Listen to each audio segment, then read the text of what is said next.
Let's have a thoughts video on AQUATICO. It very much feels like surviving Mars.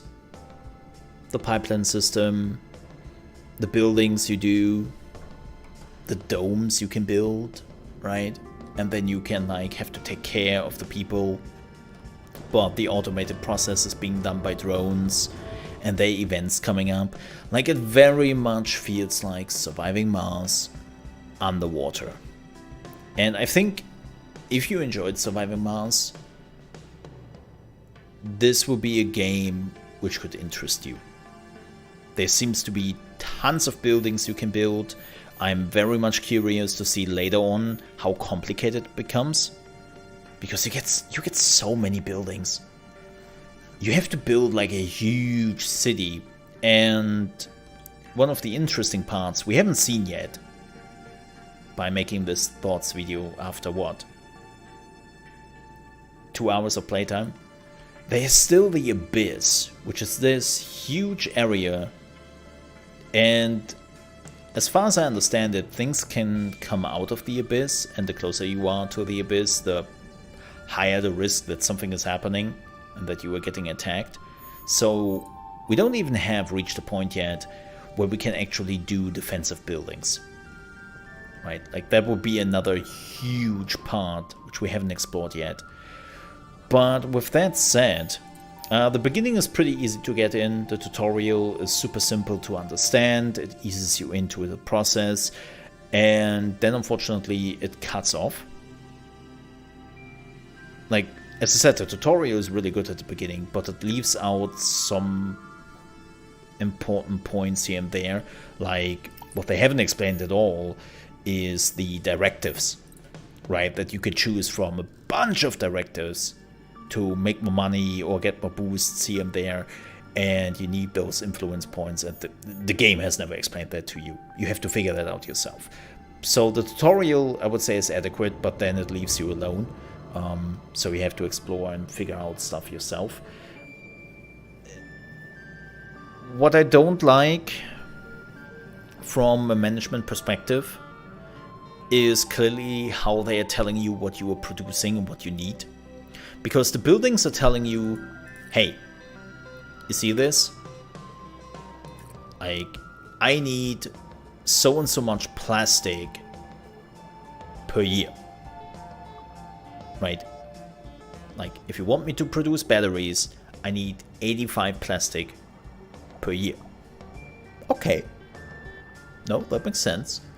But then the game is like, oh yeah, this is how much you have produced monthly, and this is how much you have used monthly. So the buildings are telling you what they need in years, and the overview here is telling you what you have used and produced in months. And it's like, why are you doing this? Just make it years, or make it months. Why do I have to make the math in my head to figure out what I do per year? Like, find one way to count time, right? Yeah, make it uniform, and it would make the things so much better, right? It's the same with food. Like, food is another super important thing, where they are telling you this is what you are producing monthly, this is what you are producing, what you're using monthly. But then they also have this, right, with the production, which is yearly. So they're producing 194 seaweed per year, but here it says it produces 82, like the number is changing, by the way, because now they are bringing in the seaweed. So that number is not even accurate. Like, even if they are telling you something on a monthly basis, it's not accurate, because you are only harvesting once per year, and then once per year you have this huge boost for that month in seaweed, and then we'll go down again and we'll stop producing anything next month. So they have to be a little bit more pinpoint with the numbers. I think that is my biggest gripe I have right now. Another thing I have with this game is it's very slow. It's kind of funny because if you're going to Steam and you look for the game, it tells you it's a survival game. And it has been pretty smooth sailing so far. So far so that I have been playing on double speed and it's still relatively slow. Like there is a lot of lowdowns and a lot of moments when not much is happening. Sure, I could optimize things and try to figure that out, but it's not necessary. The same goes with the people who are living in the dome. They're happy. They're happy right now. Sure, I'm now giving them closes, but they're absolutely happy and content. And I'm wondering, why would I increase the happiness further down the road when they are already happy? Is it just to make more money in the end? Okay.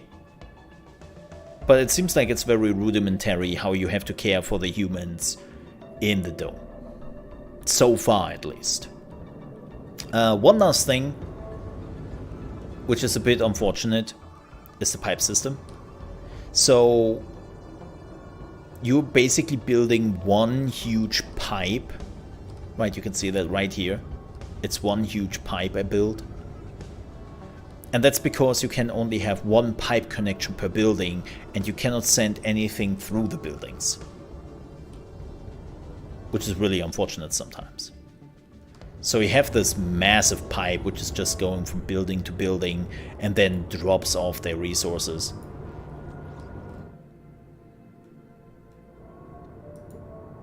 So, and yes, that means they're putting crude oil, fuel, electricity and oxygen together in one pipe. So really? Okay. That's weird. Like it feels just a bit weird. Like I think my biggest problem with this game is really it feels very slow. Like you're reaching a lot of roadblocks in the game. Like right now, the only thing I can do to really move forward is researching, right? That's what I'm doing now. And there's a lot of research here. I'm like, you have a lot of content here and it would take quite a bit of time to unlock all of this. I mean, look at this huge research tree. But that's basically what you are doing every time till you hit the next roadblock. You're just researching, researching, researching, researching. And in between, not much is happening. Like, I'm 2 hours into the game and I've been building a substantial colony. Like, this colony is self-sufficient. They're all happy, they have what they need, and there's never a moment of, oh damn, oh no, this has to be optimized, or we are running against a wall super soon, or oh man, they're still not happy because they have only closes here and the bare minimum of resources so that they can survive, right? Now we have a little problem right here that the person is coming in who doesn't have a house. And you might think, oh, Simo, something is happening. No, really. Like, I'm now going under housing, right? Slam a house right here. And that's it. Problem solved. Okay. Crisis averted. Crisis averted. Build the house. So, I want to make this very clear. This is a good game. It's a slow game. And it is a game which has a lot of lulls in it. Where you just look at your colony, you just look what's going on. And if you are somebody who really enjoys that and don't want to have like action all the time. Also, by the way, that I have to repair the pipes manually. That's not necessary. But if you're somebody who loves some really slow games, with not a lot of obstacles. Like, there's not a single resource I'm thinking, oh damn, I'm running out of money, I have to optimize my money. Or food, okay, I have to get better at that. Like, I'm playing a lot of management games, and I have a lot of moments where I think, you know what? I think now would be the time to restart the game and put all the things I just learned into action. In this game, I don't see that happening. There doesn't seem to be a single failure which you cannot fix. You don't have to make any tough decisions, which is fine. I love Tropico, and you never have to make tough decisions there, right? But it's this, in other management games at least, there's always something which keeps you a little bit on the toes, which you have to think about. This game is giving you a lot of downtime, where nothing is really going on until you get the research, right? So, for everyone who is looking for a game like that, who thinks, okay, love slow games, just looking at my colony, waiting for things to happen, and then waiting for my research, this is the game for you. If you are looking for more optimization, if you are looking for more action-oriented management games, where you have to sometimes make tough decisions, like a real survival game when it comes to management games, this game is not it. Sorry, but this game is not it. So, that was my thoughts after playing this game now for over 2 hours.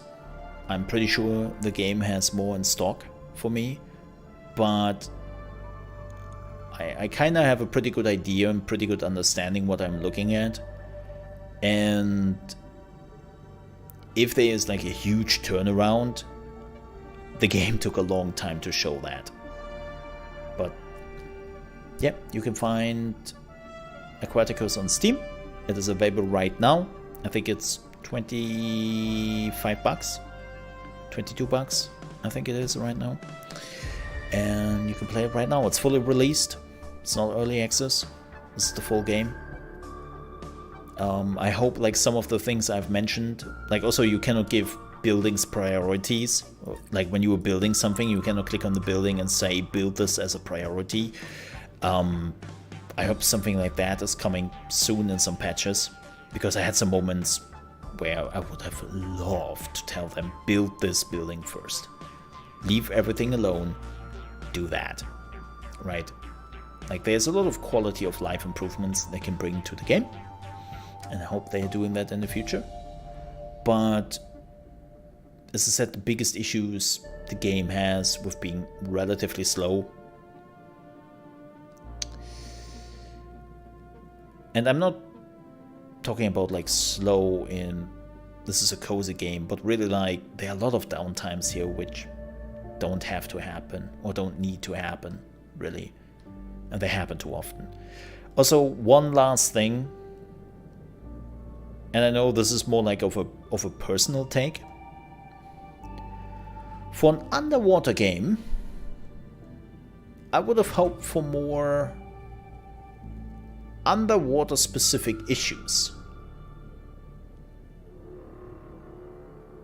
Like if they're removing all the bubbles in the water and all the filters and whatnot, like it feels like a normal building and management game, like a normal city builder.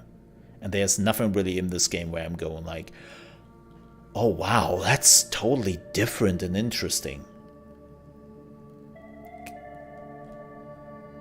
It doesn't play the card well to be underwater. It's more like a graphic skin.